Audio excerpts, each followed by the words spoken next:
Hello everyone. जैसा कि last की ऑडियो में हमने दलाई लामा और डेसमंड टूटू द्वारा लिखित किताब द बुक ऑफ जॉय के 2 अध्यायों को समझा था। आइए आज के इस ऑडियो में नेक्स्ट अध्यायों को समझते हैं। कई बार मौत के मुंह में जाकर ही जीवन का मूल्य पता चलता है। इंसान का ऐसा स्वभाव है कि जो चीज़ उसे आसानी से मिल जाती है उसका कोई मोल नहीं करता, लेकिन जब वही चीज़ उसके हाथों से फिसलते फिसलते बचती है तब उसे उसका मोल समझ आता है।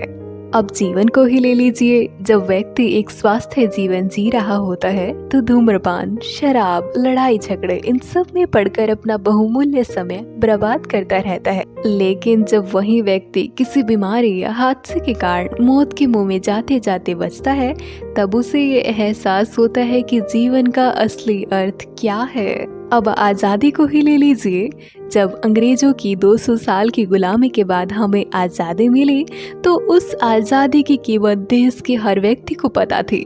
इसलिए जब पहली बार चुनाव हुए तो अपना प्रतिनिधि चुन पाने की खुशी में सबने अपने घरों से मीलों पैदल चलकर भी वोट डाले।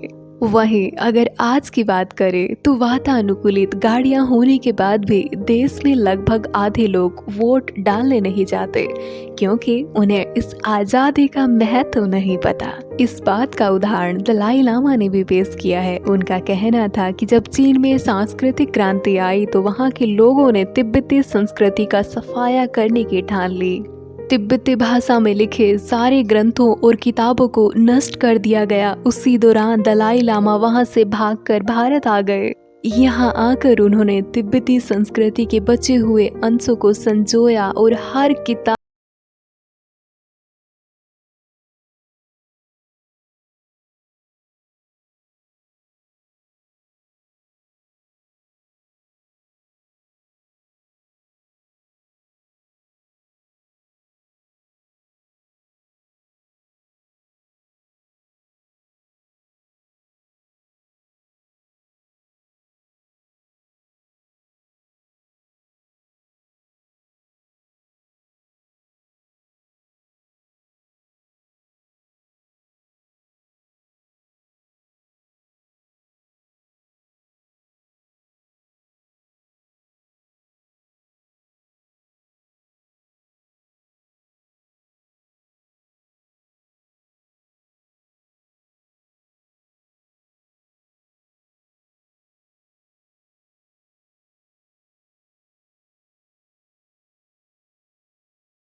प्राप्त करने के लिए 8 स्तंभों की जरूरत होती है।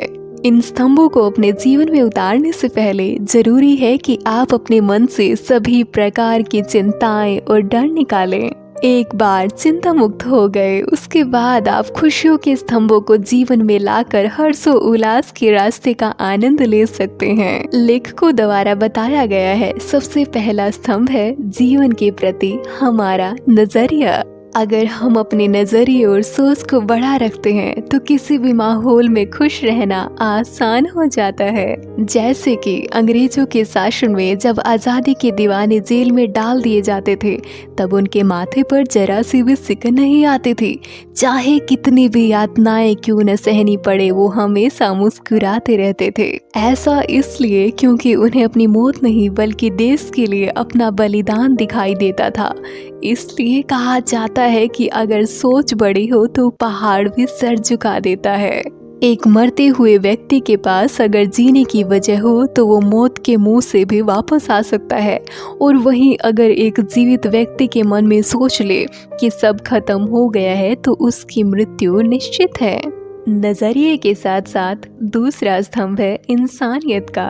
जब आप हर व्यक्ति से छोटा बड़ा या अमीर गरीब होकर नहीं बल्कि एक इंसान बनकर मिलते हैं तो उससे जुड़ना बहुत आसान हो जाता है और उससे आपकी खुशी दोगुना हो जाती है। इसका एक बेहतरीन उदाहरण दलाई लामा जी ने अपनी किताब में पेश किया है। उनका कहना है कि जब उन्होंने धर्म गुरु के रूप में बोलना शुरू किया तो उन्हें अपने वक्तव्य के दौरान बहुत डर लगता था।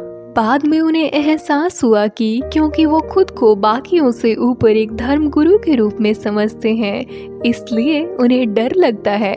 उसके बाद उन्होंने खुद को भी एक आम इंसान के रूप में समझना शुरू किया। उसके बाद वो अपने मन की बात आसानी से सबके सामने रखने लगे और दोबारा कभी भी उन्हें डर नहीं लगा। आज की ऑडियो में इतना ही। नेक्स्ट आपसे मिलती हूँ नए अध्यायों के साथ में।